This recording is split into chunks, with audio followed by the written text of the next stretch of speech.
أهلا يا أصدقائي، أنا تايفون. يا جماعة، أبعث لكم جميعا تحية كبيرة مليانة احترام ومحبة في يوم جديد. من زمان وانتوا تطلبوا مني أعمل فيديو بالليل في المزرعة، قلت أصور النهاردة. كمان جات لنا الأنوار الجديدة وركبناهم. دلوقتي المكان هنا بقى منور وجميل يا جماعة. عادة المزرعة عندنا بالليل بتكون ضلمة جدا، مش بتشوف حاجة خالص، عارفين كده؟ دلوقتي الأنوار دي وصلت وأنا هزودهم كمان شوية. نيتي اني انور المكان ده كله. النهارده هوريكم مين اللي بيحرس الجنينه بتاعتنا بالليل، وايه اللي بيحصل، وايه اللي بيعدي علينا بالليل. قلت اعملكم فلوج، طلبي منكم قبل اي حاجه ما تزعلونيش. لو سمحتوا عشان تدعموني اعملوا لايك للفيديو ده واشتركوا في القناه وسيبوا لي تعليق كمان، هفرح جدا. اللايكات والتعليقات بتاعتكم غاليه عندي جدا، ما تزعلونيش، ما تتكسلوش، اعملوا حاجه حلوه. دورة وصلت. مارلا، تعالي يا مارلا، فين بلغتي؟ فين بنت الشجاعة؟ مين دول يا ابني؟ فين يا عم ملكتي الجميلة؟ دلوقتي بالليل الملكة مارلا دايما سايبينها من غير استثناء. الملكة مارلا كلب حامي جدا، يعني لو حطيت ايدك على وسطك كأنك هتطلع مسدس، هي ما بتترددش، اول ما تحط ايدك على وسطك تهاجم على طول، كلبة كده يعني. انا دربت مارلا على كده زمان وعودتها، هي بنت غالية جدا عليا. انا بسيبها مخصوص بالليل عشان تحرس يا جماعة. بالليل ما بتنامش، دايما بتراقب وبتتبع الاثر، لو سمعت اي صوت بسيط على طول بتتحرك، لو ضرب سلاح او في برك او حصل اي حاجة على طول بنتي بتكون ورا الموضوع. يا ستي انا مارلا بتبقى مقفولة بالنهار وبالليل بتبقى بنتي الاسد الحارسة. الصبح كمان هاخدها على البحر علشان ننضف لها الفرو بتاعها، نشطناها شوية كده ودلوقتي راحت عند نورة. تعالى يا باشا، الاول نعدي من هنا كده اوريكم الصغيرة وبعد كده نلف في الجنينة يا جماعة. دلوقتي زي ما انتوا عارفين النهارده بنت نورة اخدناها علشان تتعالج. الصبح وديتها للدكتور البيطري. تعالي يا بنتي الحلوة، تعالي تعالي تعالي. فين بنتي؟ فين البيبي بتاعي؟ فين بنتي الحلوة؟ فين حبيبتي؟ شايفين امها؟ رجعت تاني جنب بنتها. استني يا ناتاشا. عملنا لبنتنا السيروم يا جماعة، وديناها الأدوية والعلاج اللي بنعمله دايما، وبكرة هنديها السيروم تاني. حالتها دلوقتي مستقرة. بس أنا قلت لكم ممكن ما يكونش بارفو، دلوقتي بقى بارفو 100% يا باشا. كل ما تدخل الحمام دم كله، الموضوع مش بسيط خالص. طلبي منكم بالله عليكم ما تبخلوش علينا بدعواتكم، إن شاء الله بنتنا هتخف. دلوقتي هي تعبانة جدا وخايفة وبتتألم، فاهمين؟ عشان كده انا بعمل كل اللي اقدر عليه عشان اخليها تتحسن. يلا يا بنتي ارجعي للقفص تاني، ماشي يا حبيبتي؟ بابا هيخليكي كويسة، بس انت كمان لازم تحاربي شوية، سامعاني يا بنتي؟ ما ينفعش تستسلمي بسرعة يا روحي، ماشي؟ ما شاء الله عليكي، ما شاء الله على بنتي. جات مصيبة ومفيش في ايدينا حاجة، هنعمل اللي نقدر عليه يا اخي. بصوا هنا بالليل كده المكان شوية مكركب، سامحوني. مين اللي جه؟ مارلا بتاعتي. كارولين انت كمان جيتي؟ بتلعبي مع روكي يا شقية؟ انت كمان بتلعبي مع روكي يا بنتي الحلوة؟ انا بموت في كارولين، شاطرة قوي. تعالي يا بنتي نتمشى في الجنينة. القفص بتاعنا كمان خلص يا جماعة، تعالوا اوريكم القفص، شوفوه بالليل. عارفين النهارده انا خلصت اخر حاجه في اللحام بتاع كارث ده، وبعدين رحت جبت حاجه كده زي ستاره شمسيه خضراء وحطيتها هنا. كنت ناوي احط خيمه بيضه بس قلت الخيمه البيضه مش هتخلي الهواء يدخل، انما دي حلوه بتخلي الهواء يدخل وبرضه بتحجب الشمس، عشان كده فردناها كده فوق بالشكل ده. دلوقتي بقت نظيفه خالص. وهنا كمان عندنا نور زي ما انتوا عارفين، اغار ودمله اخواتي جابوه. البطاريه بتاعته خلصت دلوقتي، كانت ضعيفه اصلا. ركبت اللمبه دي هنا ودلوقتي بتنور المكان كويس قوي. ايه رأيكم في شكل المكان بالليل؟ القفص بتاعنا بقى جميل جدا في رأيي، تسلم ايدينا، وتعبنا طلع بنتيجة انا عجبني قوي. دلوقتي حطيت زينة هنا، وايزابيل لسه في البيت. اظن زينة كمان عندها بداية تجرب، طول الوقت بتحك جسمها، لازم نديها دواء بكرة برضه، لانها مش بتبطل تحك نفسها يا باشا.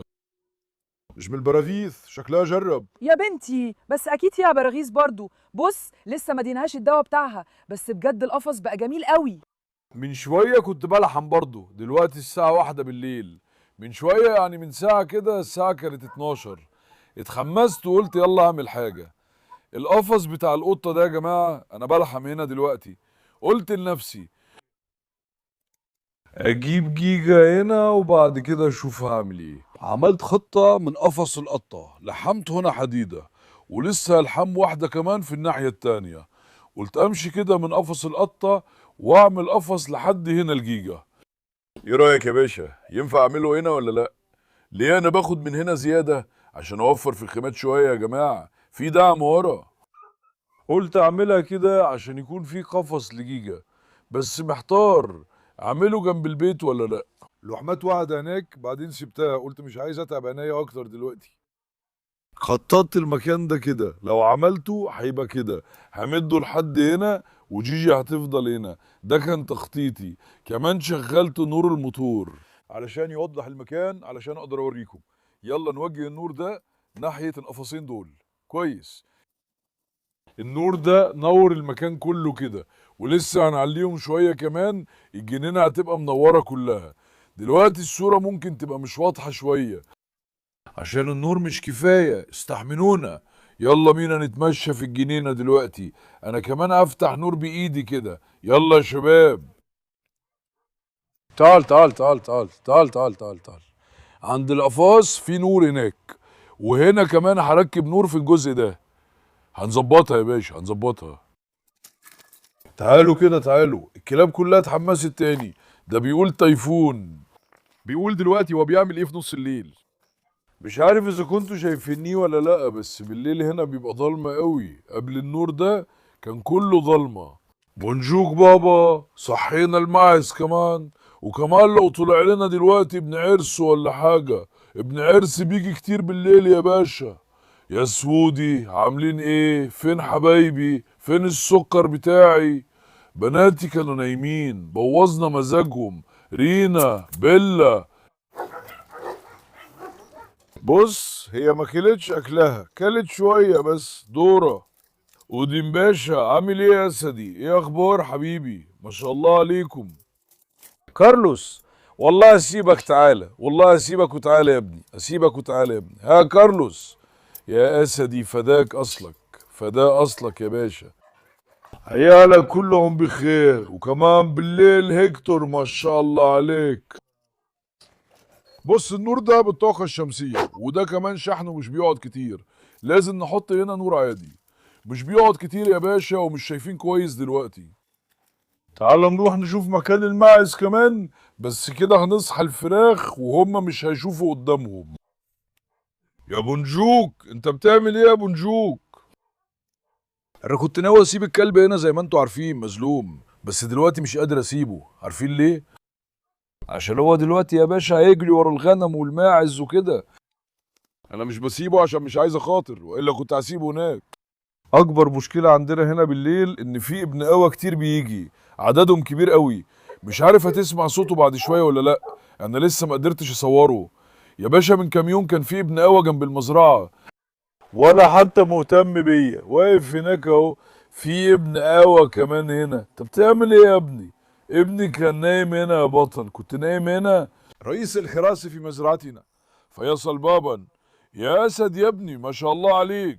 بس صور لي المكان ده عند البيت. شوف الاضاءة عاملة ازاي. مستحيل تشوف من بره، النور قوي جدا في عينيا دلوقتي. مش عارف كده عشان اللحام اثر على عيني، ولا هو كده دايما يا باشا. بس شكلها جامد جدا بالليل هنا زي ما انت شايف. ضلمة سودة. كنت بقول ايه، ابن قوى بيجي مش بيقربوا. كذا مرة شفتهم بنفسي قدام البيت جنبه ومش بيقربوا مني كمان. يمكن دلوقتي نصادف واحد تايسون بابا كمان دايما بيهجم عليهم. زمان كنت بسيبه يخرج، دلوقتي مش قادر. يا باشا بالليل بيروح يهجم على ابن قاوة، مش بعرف اسيطر عليه، ويفضل بره لحد الصبح اهو.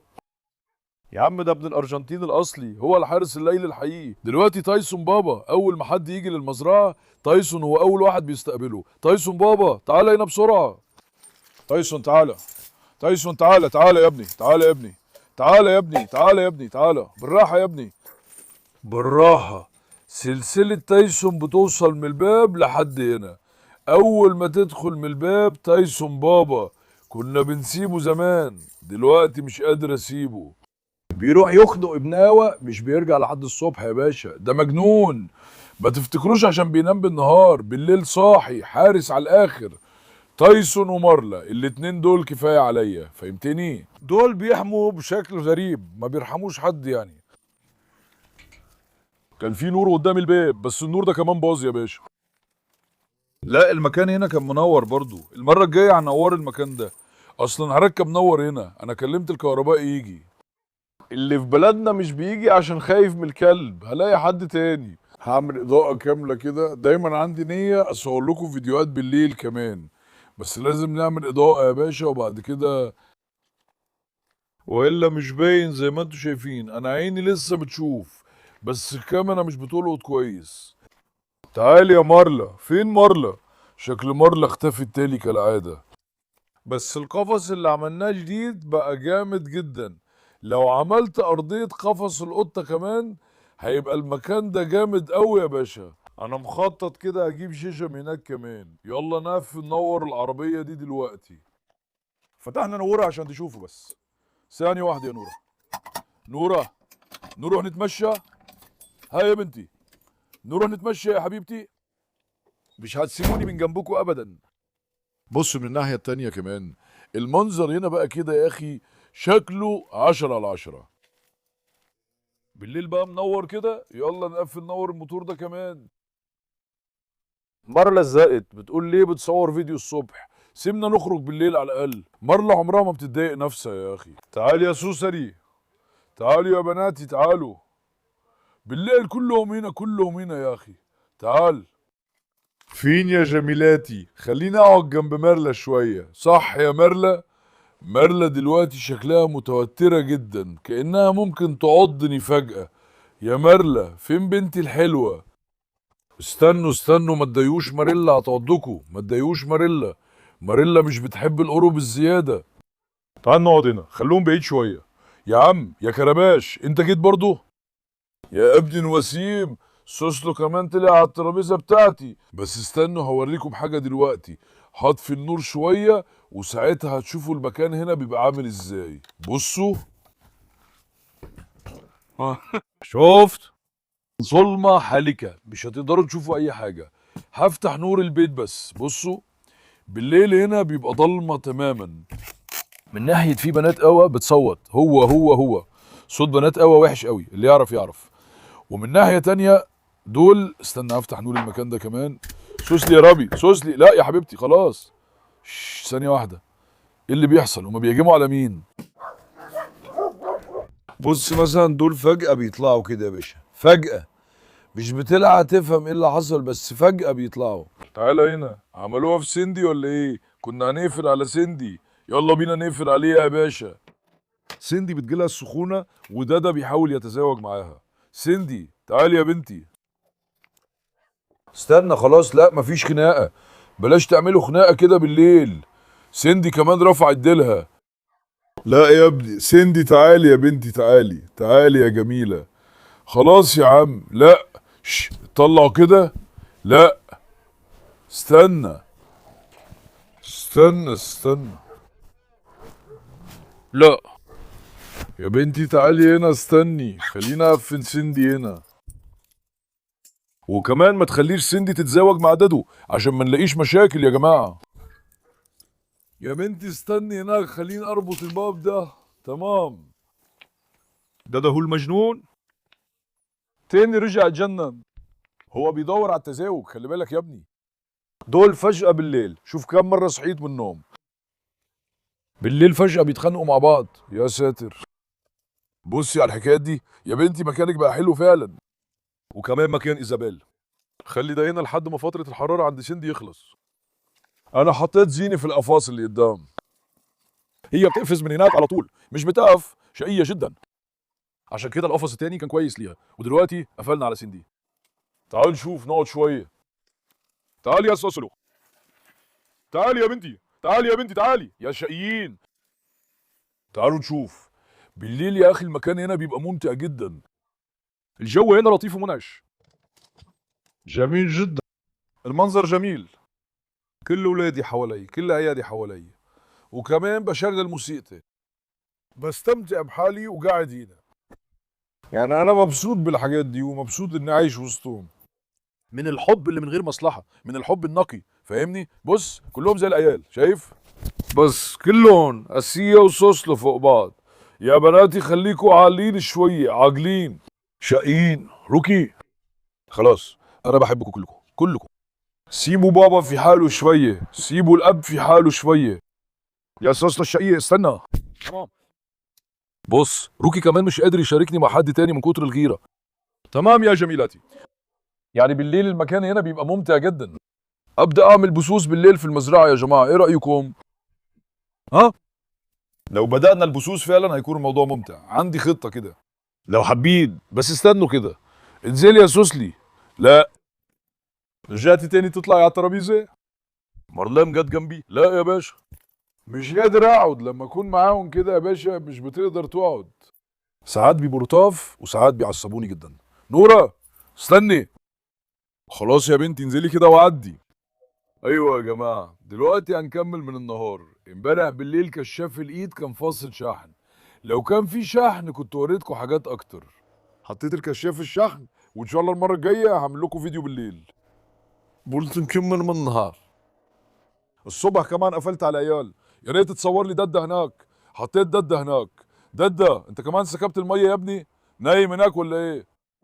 اسد يا ابني سبت اريس. سيفت كلبنا كاني كورسو زينا. هم بيتفسحوا بره، كمان شويه احبس اريس واسيم كارلوس. حبست ناتاشا والباقيين كلهم وخلصت شغلي الصبح. ودلوقتي جه دور علاج بنت لورا بتاعتي، بنت هيكتور ونورا. بص دلوقتي اوريكوا ايه، تعالى كده جوه القفص. صور لي الحته دي من قريب كده. بص شايفين الدم في كل حته يا جماعه؟ هو وسخ المكان دلوقتي. مش هحط حاجات جديده، لو حطيت اي حاجه جديده هتتبهدل بالدم برضه. عشان كده مش هلمس المكان ده دلوقتي. لو بتسالني عن حالته النهارده بصراحه شايفه اسوأ شويه. يا رب ان شاء الله ابننا يفضل معانا، ان شاء الله يقوم بالسلامه، ان شاء الله يرجع لطبيعته. في المرض ده الامعاء بتتقطع خالص، يعني فعلا بتتقطع يا جماعه. بص كده الحيوان عامل حمام كله دم. دلوقتي هنديله السيروم بتاعه وهنعمل له الادويه بتاعته وهنعمل كل اللي نقدر عليه علشان بنتنا. يا بنتي تعالي كده. انت فين يا جميله؟ فين حبيبتي؟ فين جميلتي؟ فين بنتي الصغيره؟ قاعد هناك يا بنتي. اقعدي هناك. دلوقتي انا حطيت الترابيزه دي وهنركب لها السيروم. لازم نوصل لها السيروم، عشان كده استنوا شويه انتوا بعيدوا. عاده ما ينفعش نخلي الكلب اللي عنده بارفو يختلط بالباقيين، عشان هو كلب بالغ. الكلاب البالغه غالبا ما بيحصلش معاهم مشاكل، ساعات بتحصل بس انا لسه ما شفتش حاجه زي كده. هو اصلا في فتره المرض كان بيختلط بكل الكلاب، فدلوقتي ما فيش حاجه نقدر نعملها يا جماعه. ان شاء الله بنتنا هتكون كويسه. بصوا يوم واحد بس، يوم واحد، شايفين قد ايه خست؟ بصوا عليها، بطنها دخلت لجوه، عظمه باين. يوم واحد بس، يعني يوم واحد بيخلي الحيوان ده كده تعبان. المرض ده فعلا وحش قوي.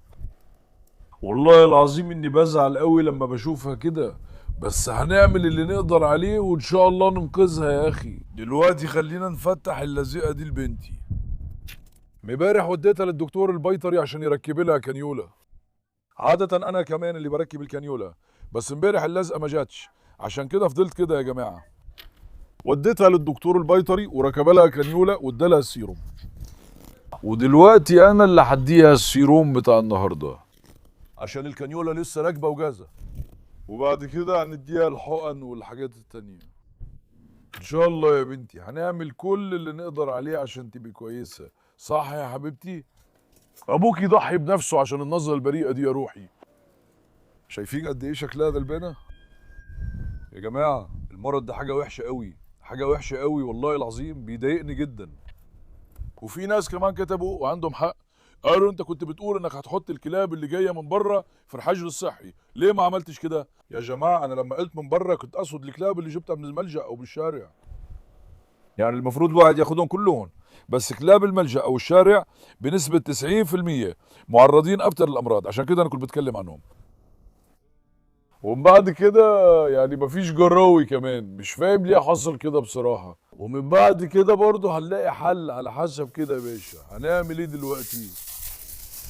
اللي حصل حصل واللي مات مات يا جماعه، مفيش حل. دلوقتي اول حاجه هندي الحقنه دي يا باشا. تمام. ان شاء الله وباذن الله هننقذه. خد دي. دلوقتي يلا نضرب دي يا جماعه. بسم الله الرحمن الرحيم.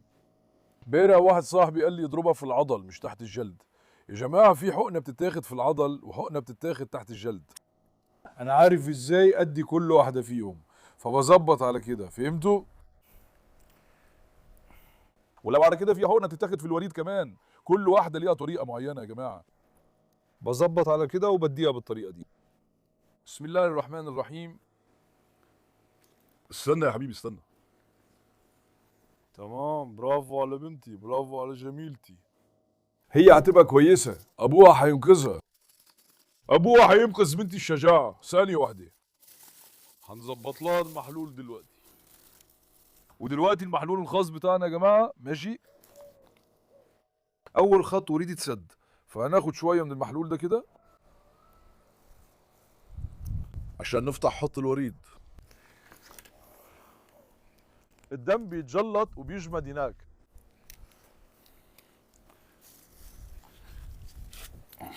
تعال يا حبيبي.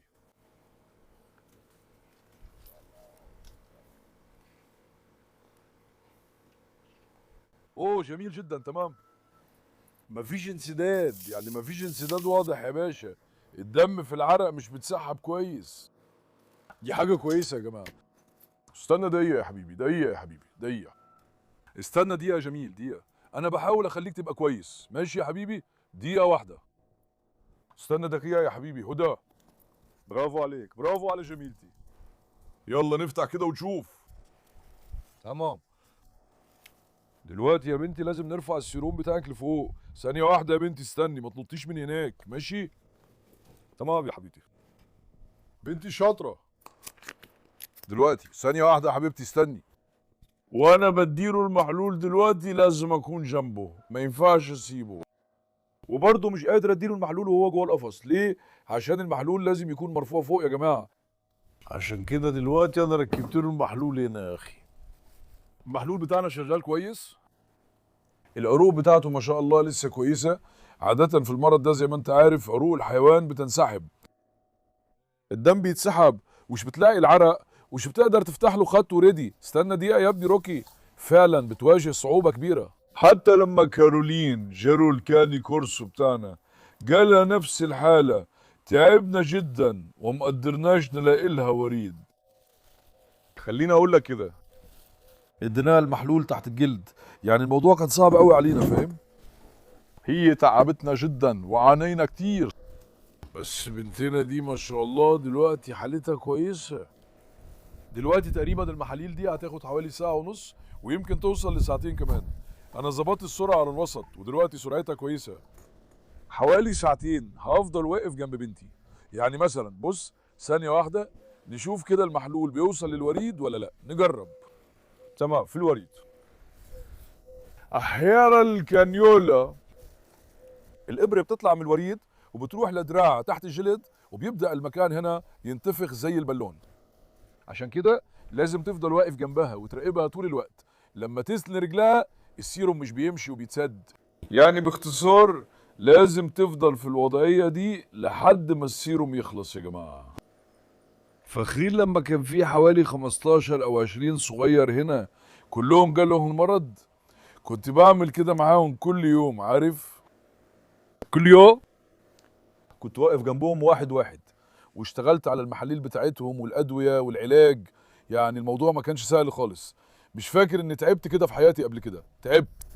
هو دمرني جسديا وعقليا، بس الحمد لله الايام السوداء دي عدت خلاص. ان شاء الله بنتنا دي كمان هتخف وترجع صحتها. يعني هنعدي الايام السوداء دي. اصلا في الاسهال الدموي ده خصوصا عشان الجسم بيفقد سوائل لازم نهتم بالمحلول وما نهملوش. هي مش بتاكل ومش بتتغذى كويس. طب هتعمل ايه؟ لازم تديها محلول. بص دلوقتي الجلد مش باين عليه جفاف قوي. شايف جلدها بيرجع ازاي؟ ما شاء الله. بص شايف؟ في العاده في المرض ده الجلد بيتشد وبيبقى ناشف كده. لما تشده ما بيرجعش وبيبقى جامد. بنتنا من الناحيه دي حالتها العامه كويسه جدا. هحبها كتير واهتم بيها عشان ما تتوترش وتحس بالامان. ان شاء الله بنتي هتعدي من ده. ايه يا جميلتي، ايه الراس دي عامله زي البيضه كده ليه؟ دي توأم امها. ان شاء الله نقدر ننقذك من المرض ده وما تفضليش صغيره، عشان في المرض ده كمان الجهاز المناعي بينهار. الكلب بيبقى اصغر شويه زي عندنا ديدي كده. عاده الدوبرمان بيبقوا اكبر شويه. ديدي عندنا خصوصا عدى عليه المرض ده بشكل صعب جدا، يعني رجع من على حافه الموت. يعني البنت دي كانت ايه، كانت ناشفه خالص زي ما انتم شايفين. يا ربنا رجعها لنا، تعبت معاها كتير وحاولت كتير. انقذناها بس عشان المرض اللي جالها ضعفت وبقت صغيره. ان شاء الله ننقذ بنتنا دي كمان حتى لو فضلت صغيره. المهم ننقذها، مش كده يا بنتي؟ افديها بروحي. بس مش شايفين قد ايه بريئه في نظرتها يا جماعه؟ فعلا نظرتها بريئه جدا. دلوقتي انا بقالي سنين بعمل الشغلانه دي، فبقينا احنا نفسنا دكاتره بيطريين، عارفين كويس ازاي العلاج بيتعمل ونعمل ايه ونتصرف ازاي. احنا مسيطرين على كل حاجه، عارفين وبنعمل كل اللي نقدر عليه. اياكم تعملوا حقنه من غير ما تكونوا عارفين. اياكم تحاولوا تفتحوا وريد، لانه ليه؟ لو عملت الحقنه في مكان غلط الحيوان ممكن يتصاب بعاهه، لو جت في العصب هيفضل معاق. فهمتوا؟ عشان كده بلاش تستخدموا اي دواء من دماغكم ولا تدخلوا في علاجات زي دي، ماشي؟ لو اديتوا جرعه غلط كبد الحيوان هيتدمر وكليته هتبوظ. مش عارف، ممكن يحصل ضرر عصبي يفضل، فخلي بالكوا بلاش تعملوا حاجه من غير ما تكونوا عارفين. دلوقتي لما السيروم بتاع البنت دي يخلص صور لي روكي ولاكي كمان. روكي كان جاي عند لاكي لما كانت في فتره الشبق وكان بيحاول يتزاوج معاها. مش عارف اذا كانوا تزاوجوا ولا لا. لو كانوا تزاوجوا روكي ولاكي هيجيبوا عيال قريب. وريني اريس بتاعي كمان. اريس يا عدو الحمير، انت بتعمل ايه؟ ابني الوسيم انا. لما سبت اريس بتاعي كمان شفتوا قد ايه مبسوط الواد الشقي. الصبح اتخانق مع روكي. روكي المجنون افتكروا زي باقي الكلاب، راح يتحداه. اريس سيطر على روكي، بالعافيه انقذنا روكي. روكي الشقي، يلا يا ابني خليك بعيد من هنا، ماشي؟ ماشي، استنى. تمام يا ابني. شكلي بصوا، انا عاده مش مهتم بالسلالات دي، بس روكي انا حبيته جدا يا جماعه. لو سالتني ليه مش مهتم دلوقتي، دول مش كلاب مناسبه للمزارع اصلا، دول كلاب بيت. بس هنا هو اصلا قاعد في البيت وكمان اتاقلم مع المزرعه. يعني لما جبته في الاول كنت متردد شويه، بس بعدين اتعودت عليه جدا وكمان لايق علينا هنا. يعني لو ما شافنيش 5 دقايق، لو رحت ركبت عربيه او موتوسيكل او رحت اي مكان بيتصرف كانه ما شافنيش بقاله سنتين وبيجنن. البودل كلاب بتتعلق بصاحبها جدا بجد. بص شايف، الكل نايم وهو دايما جنبي متعلق بيا قوي. بحب الصفه دي في روكي جدا. ساعات بيتعب لي بس برضه بحب ابني قوي. دلوقتي هنستنى محاليل بنتي وبعد شويه هنكمل في الجنينه وهنطلع الاولاد. هطلع كارلوس مارلوس في الجنينه واقفل على اريس. ما تنسوش تعملوا لايك للفيديو وادعوا لبنتنا كتير يا اصحابي.